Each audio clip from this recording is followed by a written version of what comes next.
안녕하십니까. 소금장서의 예수님 이야기 201번째 시간입니다.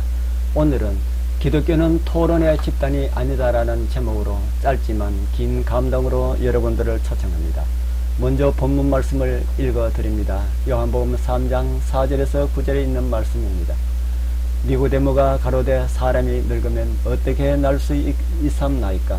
예수께서 대답하시되 진실로 진실로 내게 이르노니 사람이 물과 성령으로 나지 아니하면 하나님 나라에 들어갈 수 없느니라. 육으로 난 것은 육이요 성령으로 난 것은 영이니 내가 네게 거듭나야 하겠다 하는 말을 기이 여기지 말라. 바람이 임의로 불매 내가 그 소리를 들어도 어디서 오며 어디로 가는지 알지 못하나니 성령으로 난 사람은 다 이러하니라. 니고데모가 대답하여 가로되 어찌 이런 일이 있을 수 있나이까? 그 가정은 무엇일까요? 물로만 침례받은 것이 아니라 하나님의 가족의 진정한 일원인 영적 그리스도인으로 변화되려면 어떻게 해야 할까요? 그런 일은 어떻게 일어날까요? 니고데모도 똑같은 의문이 생겼습니다. 그 역시 당황스러웠고 그럴 수밖에 없었습니다. 여기서 우리는 믿음에 관한 큰 신비 중에 하나에 맞닥뜨리고 있습니다.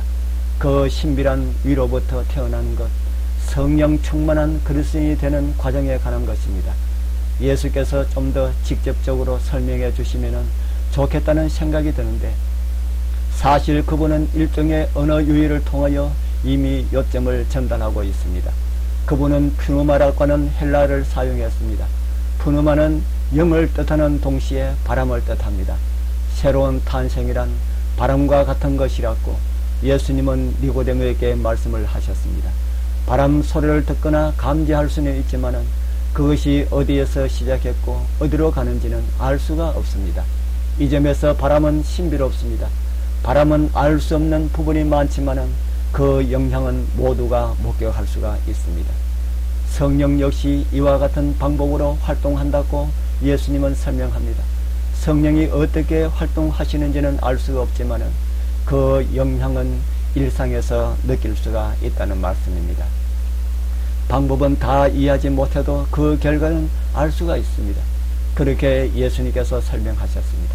윌리엄 바클리에는 회심한 술꾼에 대해서 이런 이야기를 전해줍니다. 술꾼의 친구들이 그가 가진 새로운 믿음을 온갖 방법으로 조롱을 했습니다. 그들은 이전에 술꾼에게 이런 말을 했습니다. 설마 자네가 기적 따위는 믿지 않겠지? 예를 들어서 예수가 물을 포도주로 바뀌었다는 이런 이야기를 믿을 수가 있겠는가? 이에 대해서 술꾼에게 새로운 믿음을 가진 그는 이런 대답을 했습니다. 예수가 팔레스타인에서 물을 포도주로 바뀌었는지는 잘 모르겠어. 하지만 예수가 내 집에 있는 맥주를 가구로 바꾸어 나왔다는 것만큼은 알고 있네. 회심에 대해서 모든 것을 다 이해할 수 없다고 예수님은 분명히 말씀하십니다. 그런데 이 문제로 왈가왈부하느라 진전이 없는 교인이 많이 있습니다. 그런 이들에게 기독교는 밑도 끝도 없이 논쟁만 일삼는 토론 집단에 불과합니다. 그런 것이 아니라고 예수님은 말씀하시는 것입니다. 기독교는 경험되어야 하는 그 무엇 생활과 관련이 있는 것입니다. 어떤 면에서 기독교란 성령으로 삶을 채우고 삶을 변화시키고 하나님의 영광을 위해서 사는 것입니다. 함께 하늘의 부르심을 받으신 거룩한 형제자매님들이시여, 우리도 입으로만의 그리스도인으로 살지 않았는지 살펴보게 되길 바랍니다. 우리의 마음을 감동하시는 성령에 이끌리시는 삶을 통하여 하나님의 뜻을 이루어 가시고 예수님의 모습으로 하나님께 영광을 돌리시는 은혜가 있길 축복합니다. 아멘.